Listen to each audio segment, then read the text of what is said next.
आपने कहा कि महागठबंधन की सरकार बनी तो 2 करोड़ नौकरी मिलेगा, तो तेज प्रताप यादव ने कहा कि नाचने वाला नौकरी देगा। चलिए बड़े भाई है भाई, वो उन्हीं लोगों से मिल के ना वो भी कुछ भी बोल रहे हैं, बट ठीक है, वो बड़े भाई, उनका जवाब देना मेरे लिए जरूरी नहीं है।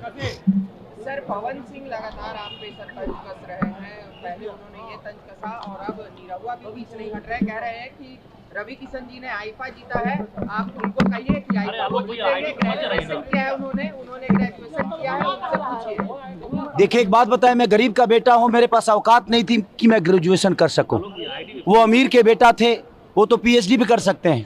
मैं गरीब से पैदा हुआ हूं और मैं आप सबको बता दूं ना कि एनडीए के सारे नेताओं को मैं 4 दिन के अंदर पागल घोषित कर दूंगा। इनका भाषा नहीं देख रहे हैं, रेतोकार पे आ गए हैं खेसारी को बोलने के लिए।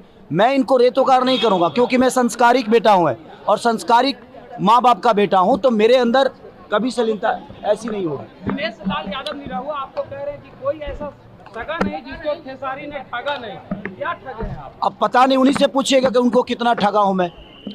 सगा वो पूरे बिहार को ठगे हैं वो लोग, और मैं आज बात कर रहा हूं तो उनको बुरा लग रहा है, बट ठीक है, मैं रोजी रोजगार की बात कर रहा हूं, वो धर्म की बातें कर रहे हैं।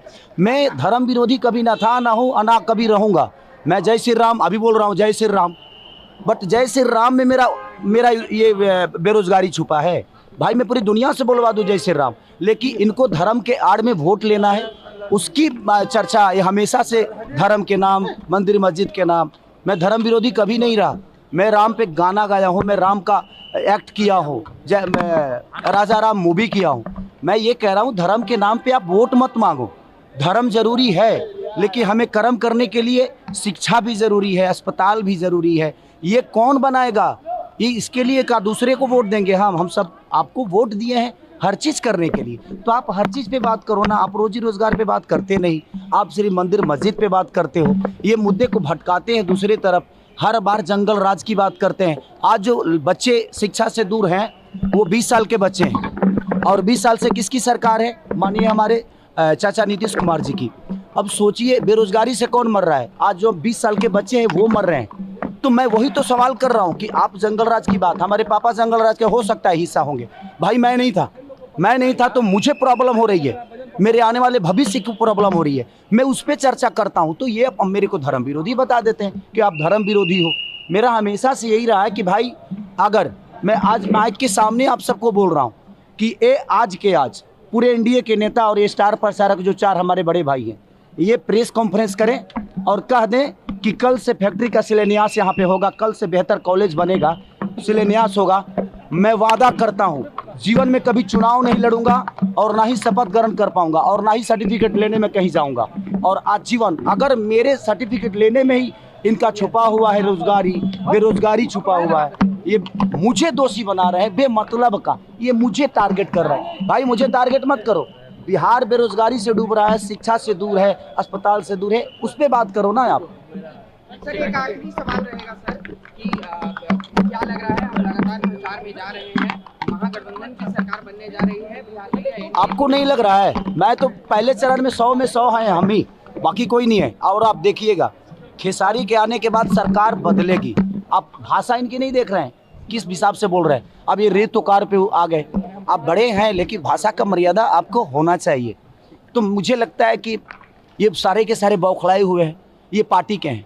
सच पूछिए तो मैं तेजस्वी जी का छोटा भाई हूँ और हमेशा से उनका प्यार आशीर्वाद हमें मिला है।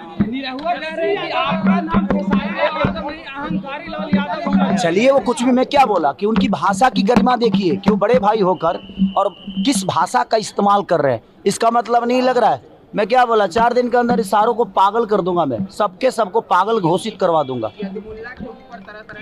कोई बात नहीं, शायद मुसलमान हमारे देश के हिस्सा नहीं है, और अगर बेहतर बिहार के लिए मैं बात करता हूं तो यदुमुल्ला हूं, तो मुझे मंजूर है यदुमुल्ला होना। अगर शिक्षा की बात करता हूं और पलायन रोकने की बात करता हूं और ये मुझे यदुमुल्ला कहते हैं, मुझे मंजूर है यदुमुल्ला होना। मुझे कोई फ़र्क नहीं पड़ता कि मैं यदुमुल्ला हूं कि मैं क्या हूं। आप बिहार को बेरोजगारी से दूर कर दो, बिहार के बच्चों को बेहतर शिक्षा दे दो, बिहार के बच्चों को बेहतर पलायन रोकने की बात कर दो, उनको अपने घर में रोक दो, अपने माँ बाप के साथ रहने पे मजबूर करो। मैं उसके अगर उनको ये शब्द बोलने से और ये करने से यदुमुल्ला कह रहे हैं तो आई एम यदुमुल्ला, मुझे कोई फर्क नहीं पड़ता।